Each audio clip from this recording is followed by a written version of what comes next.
Hello दोस्तों, नमस्कार। स्वागत है आप सभी का पीके एजुकेशन कोर्स पर। लास्ट लेक्चर में मैंने आपके साथ डिस्कस किया था कि जो संसदीय प्रणाली है वो क्या है और संसदीय प्रणाली के लाभ क्या हैं और उसमें कमियां क्या क्या हैं।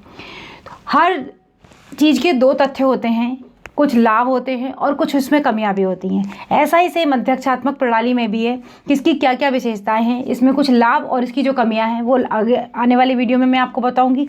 आज हम सिर्फ यहाँ पर डिस्कस करेंगे कि अध्यक्षीय प्रणाली जो होती है वो क्या प्रणाली है और हमने क्योंकि ये प्रणाली कहाँ पर अपनाई गई है। ये प्रणाली भारत में नहीं है, संसदीय व्यवस्था को हमने अपनाया है। अध्यक्षात्मक व्यवस्था कहाँ पर है? यूएसए में है।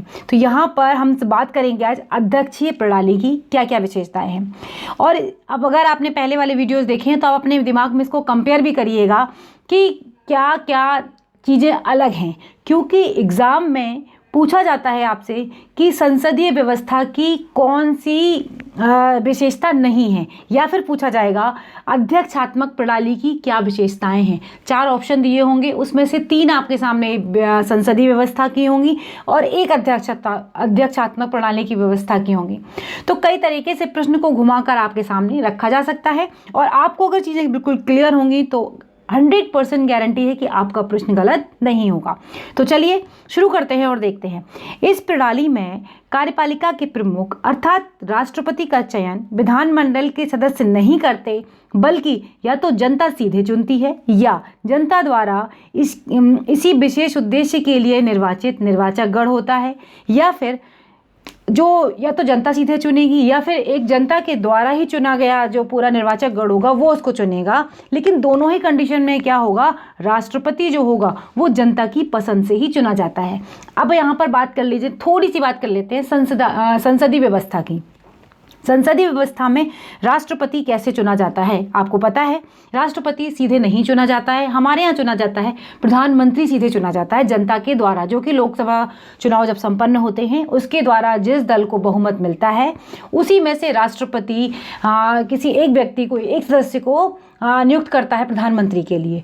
तो आप एक चीज़ देखिए कि जो राष्ट्रपति है उसकी क्या पोजीशन है अध्यक्षात्मक प्रणाली में और भारत में इसकी क्या पोजीशन है। आपने थोड़ा सा इसको समझा होगा और कंपेयर करने की कोशिश भी कीजिएगा अपने दिमाग से भी। नेक्स्ट है, इसमें देखिए क्या कह रहे हैं कि राष्ट्रपति जो है संसदीय प्रणाली की तरह केवल नाम मात्र या प्रतीकात्मक नहीं होता। हमारे यहाँ राष्ट्रपति क्या होता है, हमारे यहाँ से मतलब संसदीय व्यवस्था में राष्ट्रपति क्या होता है, संसदीय व्यवस्था में राष्ट्रपति नाम मात्र का या प्रतीकात्मक कह सकते हैं, क्योंकि वो ज़्यादातर काम क्या करता है, मंत्री परिषद जो होती है उसकी सलाह से ही वो काम करता है। और मंत्री परिषद का मुखिया कौन होता है? प्रधानमंत्री होता है। तो इनडायरेक्टली वे में कहा जाए कि हमारे यहाँ सत्ता का वास्तविक अधिकारी जो होता है, जिसके हाथ में सत्ता होती है, वास्तविक सत्ता का चलाने वाला, वो कौन होता है? प्रधानमंत्री होता है। लेकिन अध्यक्षीय व्यवस्था में क्या होता है, जो राष्ट्रपति होता है वो होता है वहाँ पर वास्तविक सत्ता चलाने वाला।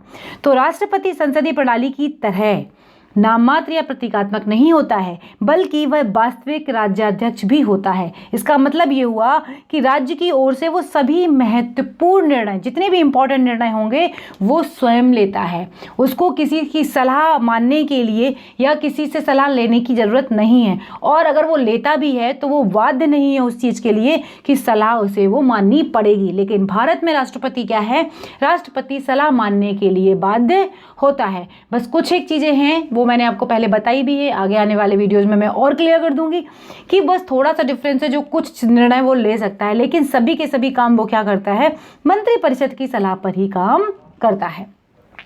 तो ये कुछ, अगर लोकसभा भी भंग होती है तो वो किसकी सलाह पर करता है? हमें पता है राज्यसभा भंग नहीं होती है, लोकसभा भंग होती है। तो लोकसभा भी अगर भंग होगी सत्ता में, अगर जो सरकार है वो अपना बहुमत अगर विधायिका में नहीं दिखा पाती है, तो अगर लोकसभा भंग होती है तो उसके पीछे कारण है, वो राष्ट्रपति करता है लेकिन सलाह कौन देता है? मंत्री परिषद ही सलाह देती है। तो यहाँ पर क्या है, यहाँ पर सलाह मानने के लिए बाध्य नहीं है, ध्यान रखना है। लेकिन संसदीय व्यवस्था में मानने के लिए जो भी सलाह दी गई उसको मानने के लिए वो बाध्य होगा, अपनी मर्जी से नहीं कर सकता है। तो सेकंड पॉइंट मुझे लगता है आपको समझ में आया होगा। नेक्स्ट क्वेश्चन देखते हैं, यह क्या है? नेक्स्ट पॉइंट है, यह कार्यपालिका का प्रमुख होता है। ठीक है, वह विधानमंडल से बिल्कुल अलग होता है। अपने यहाँ क्या है कि जो कार्यपालिका है वो विधानमंडल से ही बनती है। विधानमंडल के दो पार्ट होते हैं संसदीय व्यवस्था में, लोकसभा और राज्यसभा, दो सदन होते हैं, एक होता है लोअर हाउस, एक होता है अपर हाउस। तो विधानमंडल से बिल्कुल अलग होता है ये वाली कार्यपालिका। जो राष्ट्रपति के साथ कार्यपालिका मतलब जो काम करती है वो बिल्कुल ही अलग होती है, ये उसका अंग नहीं होता है। इसलिए सामान्य परिस्थितियों में या फिर सामान्य स्थितियों में विधानमंडल उसे हटा नहीं सकता, लेकिन महाभियोग की प्रक्रिया के माध्यम से इसे हटाया जा सकता है। लेकिन ये प्रक्रिया भी मनमानी या आसान तरीके से नहीं होती है, इसके लिए बहुत जटिल तरीके अपनाने होते हैं, या वास्तविक तरीके से देखा जाएगा कि महाभियोग के क्या क्या नियम हैं, तभी जाकर किसी राष्ट्रपति को हटाया जा सकता है। अपने यहाँ भी है जो महाभियोग की प्रक्रिया चलती है, दोनों सदनों में चलती है, फिर बहुमत होता है तय कुछ, उसके हिसाब से ही राष्ट्रपति को हटाया जा सकता है। लेकिन यहाँ पर अगर देखा जाए कि कार्यपालिका का प्रमुख यही होता है, लेकिन ये विधानमंडल से बिल्कुल अलग होता है। तो यहाँ पर आपको ये बात समझ में आ गई होगी कि केवल महाभियोग के माध्यम से ही इसको भी हटाया जा सकता है। नेक्स्ट देखते हैं, नेक्स्ट पॉइंट क्या है। इस प्रणाली में एक और ख़ास बात है। अब क्या है वो कि राष्ट्रपति के पास ऐसी कोई बाध्यता नहीं है कि वह विधायिका के सदस्यों में से ही अपने मंत्रिमंडल का चयन करे, जबकि यहाँ पर क्या है, यहाँ पर यह है कि अपने मंत्रिमंडल का चयन उसी विधानमंडल से ही करना, विधायिका से ही करना पड़ता है। तो यहाँ पर क्या है कि ऐसा कोई उनके पास कंडीशन नहीं है कि अपने मंत्रिमंडल का चयन राष्ट्रपति उन्हीं में से करे। ठीक है, वह किसी ऐसे व्यक्ति को भी मंत्री बना सकता है जो उस विभाग का मंत्रालय संभालने के लिए योग्य हो। कई बार भारत में क्या देखा गया कि ऐसा मंत्रालय भी किसी को मिला है या मिल जाता है जो उस मंत्रालय के लायक नहीं होता है, लेकिन यह वहाँ पर ऐसा नहीं है। अध्यक्षात्मक प्रणाली में क्या है कि मंत्रालय किसी ऐसे व्यक्ति को दिया जाएगा या ऐसे सदस्य को ही दिया जाएगा जो वाकई में उसमें रुचि रखता हो, वाकई में उसका नॉलेज हो उसके बारे में, तभी वो उस मंत्रालय के लायक होगा और अपने हिसाब से वो मंत्रालय का चयन कर सकता है।